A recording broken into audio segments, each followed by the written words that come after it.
බක්පුර පොහොය කියලා කියන්නේ බෞද්ධයන් වශයෙන් අපට ඉතාමත් වැදගත් වෙන පොහොයක්.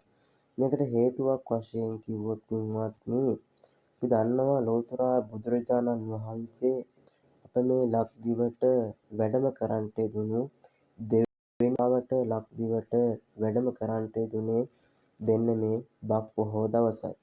මෙන්න මේ බක් පොහොය දවස ඉතාමත් වැදගත් වෙනවා.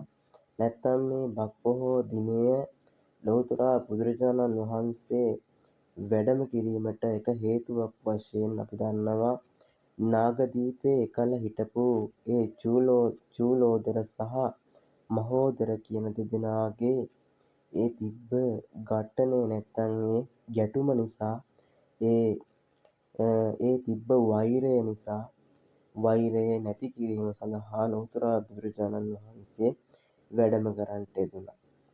නිසා අපි හැමෝම තේරුම් ගන්න ඕන කාරණයක් තමයි මොකද්ද? වෛරයෙන් වෛරය කවදාවත්ම සංසිඳෙන්නේ නැහැ.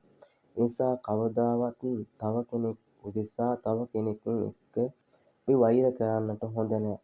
ඒ වගේම තමයි අපි දන්නවා මේ ලෝකයේ තුලදී දැන් මේ නොයෙක් දේවල් වලට රටවල් එකතු වෙලා යුද්ධ කරනවා. මේ යුද්ධ කරන්නේ එකම පරමාර්ථය කුමක්ද? මෙන්න මේ එකම පරමාර්ථය මොකක්ද? මෙන්න මේ දේපොළ අත්පත් කිරීම නැත්තම් තණ්හාව පොදි බැඳීම. නේද? තව රටක තියෙන දෙයක් දේපොළ භුක්ති විඳීමට නැත්තම් ඒ දේවල් ගැනීම වෙනුවෙන් යුද්ධ කරන කාලයක් තුල තමයි දැන් මේ අපි සිටින්නේ. එවගේ කාලයක් තුළදී ලෝතුරා බුදුරජාණන් වහන්සේ දේශනා කළේ කුමක්ද පින්වත්නි? අවිගත්තෝ අවිහෙම්ම නසති. නිසා අවියක් ගත්ත කෙනෙක් යුද්ධ කරන කෙනෙක් තව දවසක නැත්තම් යම්කිසි දවසක ඒ අවියෙන්ම තමා පින්වත්නි නැසෙන්නේ. නිසා අපි කවුරුත් ඒ වගේ තැනකටපත් නොවි ලෞතුරා බුදුරජාණන් වහන්සේ දේශනා කරන්නට යෙදුනා වූ මෙන්න මේ ශ්‍රී සද්ධර්මය අපි තේරුම් අරගෙන තව කෙනෙක් එක්ක වෛරයක්, තව කෙනෙක් එක්ක තරහක් ඇති කරගෙන ජීවත් වෙන්න එපා. නිසා අපි හැමෝම මෙන්න මේ පොහොය දවස තුලදී තේරුම් ගන්න ඕන කාරණයක් තමයි පින්වත්නි කුමක්ද? අපි තව කෙනෙක්ට වෛර නොකරන්නට ඕන. අපි තව කෙනෙක් එක්ක තරහක් මෙන්න මේ වගේ දේවල් ඇති කරගෙන ජීවත් වෙන්න එපා. අපි හැමෝම එකට එකාමෙන් එකතු වෙලා සාමයෙන් සන්තෝෂයෙන් යුක්තව මෙන්න මේ දවස මෙන්න මේ පොහොය දවස තුලදී මේ ලබන මේ අලුත් අවුරුද්ද දවසේ අලුත් අවුරුද්දේ ආරම්භයක් වශයෙන් මෙන්න මේ මාසයේ තුලදී පළවෙනි මාස දවස තුලදී මේ මාසය ආරම්භ කරන මුල් දවස තුලදී අපි හැමෝම තේරුම් ගන්න ඕන කාරණයක් තමයි මොකද්ද? අපි හැමෝම තව කෙනෙක්ට වෛර නොකරන්නට ඕන.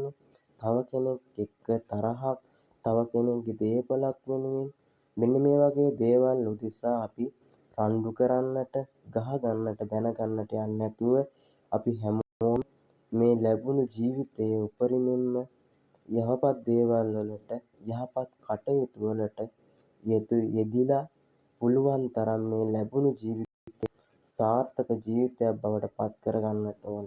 එහෙම වුණොත් තමයි අපි හැමෝම හොඳින් ජීවත් වෙන්නට පුළුවන්. ඒ නිසා තව කෙනෙක්ගේ ජීවිතයක් විනාශ කරන්නවත්, තව කෙනෙක්ගේ දේපලක් ගන්නවත් අපි කවදාවත් උත්සාහ නොකරන්නට ඕන. නිසා ලෝතුරා බුදුරජාණන් වහන්සේ දේශනා කරපු විදිහට අවිගත්තෝ අවියෙන් නසති කියන විදිහට නිසා අපි කවදාවත් තව කෙනෙක් නැසීමටවත්, තව කෙනෙක්ගේ ජීවිතයක්, තව කෙනෙක්ගේ දෙයක් සොරකම් කිරීමටවත්, තව කෙනෙක්ගේ දෙයක් බලහත්කාරයෙන් ගැනීමටවත් අපි කටයුතු නොකරන්නට ඕනේ. අපි හැමෝටම ඔබ හැමෝටම තෙරුවන් සරණයි.